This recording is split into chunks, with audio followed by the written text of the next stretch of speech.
मित्रों नमस्कार। मुग्धा एस्ट्रो में मैं आपका स्वागत करती हूँ। मैंने पिछले एपिसोड में गोचर वश काम कैसे बनते हैं, प्रश्न कुंडली से काम कैसे बनते हैं, इस विषय पर आपसे बातचीत की थी। आज मैं फिर से इसी के पार्ट 2 के बारे में आपको जानकारी दूंगी। पहले मैंने प्रश्न कुंडली से किस तरह से जवाब सटीक आते हैं और फल कथन में हमें किन बातों का ध्यान रखना चाहिए, इस पर चर्चा की। अभी मैं बताऊंगी कि गोचर वश काम कैसे बनते हैं और इसका प्रश्न कुंडली से सीधे कनेक्शन क्या है। आज इसे विषय पर बातचीत। तो आइए शुरू करते हैं। जैसे विवाह, संतान सुख, नौकरी, बीमारी आदि का ठीक होना, विवाह, संतान सुख और नौकरी आदि को प्राप्त करना, इन प्रश्नों के जवाब हम जन्मांक के माध्यम से और गोचर के माध्यम से बिल्कुल अच्छी तरह से समझ सकते हैं। जन्मांक में बैठे हुए ग्रह का बलाबल तौलना तथा वर्तमान में उनका गोचर देखना, जिससे ज्ञात होता है कि काम कब बनेगा। इससे सटीक समय ज्ञात होता है। गोचर कुंडली बनाने के लिए प्रथम भाव में अपना जन्म लगन का चंद्रमा रखें, यानी जिस राशि में जन्म लिया है वह राशि प्रथम भाव में रखें। बाद में कुंडली बन जाने के बाद जो ग्रह गोचर से वर्तमान समय में चल रहे हैं उनको हम भर दें। जन्म का चंद्रमा लेना है, बस इतना काम करना है।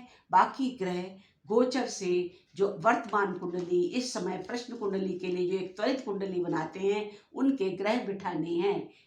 अगर आप बिजनेस करते हैं, कार व्यापार की तरक्की का प्रश्न है, वर्तमान में गोचर से गुरु केंद्र में गए हैं, चंद्र के साथ गज के योग बना रहे हैं, सप्तम भाव व्यापार के लिए उसे पूर्ण दृष्टि से देख रहे हैं, तो व्यापार का घर है।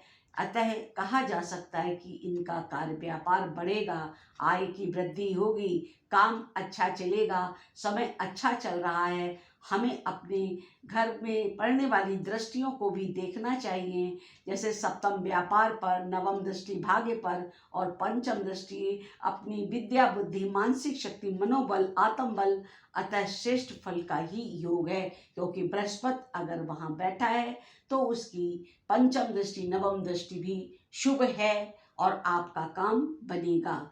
अब हम आपको बताएं कि इसी पीरियड में अगर आपने कोई मकान लेना है, मकान का लाभ चाहिए, सेल करना है या लेना है, तो दोनों में आपके कार्य व्यापार में तरक्की होगी। अगर इस तरह की कुंडली बनती है तो जानिए आपका काम शीघ्र शीघ्र बनेगा। अब एक और सिद्धांत है, उसे तात्कालिक मैत्री कहते हैं। आइए उसे भी जान लें। 2, 3, 4, 10, 11 भाव में बैठे हुए ग्रह मित्र होते हैं। 1, 5, 6, 7, 8, 9 में बैठे ग्रह शत्रु हुए। लगन में बैठे हुए शुभ ग्रह आपके मित्र होंगे। सही भविष्यवाणी के लिए पहले प्रश्न का जवाब हमें लगन से देना चाहिए, दूसरे प्रश्न का जवाब चंद्रमा से और तीसरे का जवाब सूर्य से और चौथे का बृहस्पति से, पांचवें सवाल का जवाब बुध या शुक्र से, जो अधिक बली हो। इससे अधिक प्रश्न एक बार में नहीं पूछने चाहिए और इतने से आपकी सभी तरह की समस्याओं का समाधान निकल के आ जाएगा। चारों केंद्रों को देखना चाहिए, चर राशियों को देखें। द्विस्वभाव राशि के प्रारंभ के 15 अंश तक स्थिर का फल मिलता है और 15 के बाद वाले अंशों में यानी 16 से 30 तक चर का फल होता है। इससे लगन में काम जल्दी नहीं बनते। इससे लगन में यदि रोग के ठीक होने का प्रश्न आता है तो रोगी उसी अवस्था में रहेगा, यानी रोग बने रहेंगे। स्वर के द्वारा भी सटीक जवाब दिया जाता है। यदि कोई प्रश्न पूछने आया है, उस समय आचार्य का अपना दायां स्वर चल रहा है तो प्रश्नकर्ता का काम अवश्य बनेगा। यदि लेडी आचार्य है तो वह अपना बायां सर दे करके बता सकती है कि इस व्यक्ति का काम बनेगा। बीमारी में लगन दोष, अगर ये लगन कमजोर है तो बीमारी जल्दी जल्दी होगी और ठीक होने में समय लगेगा। 0 अंश से 2 डिग्री तक, 28 से 29 डिग्री या 30 डिग्री तक चीजें ठीक होने में देर लगती है। सूर्य के साथ लगन का अस्त होना, मारक ग्रह का लगन में होना, पाप कर्तरी योग में उस भाव का होना, नीच का होना, पाप प्रभाव में होना, ऐसी अवस्था में समस्याएं ज्यादा रहती हैं और ठीक होने में समय लगता है।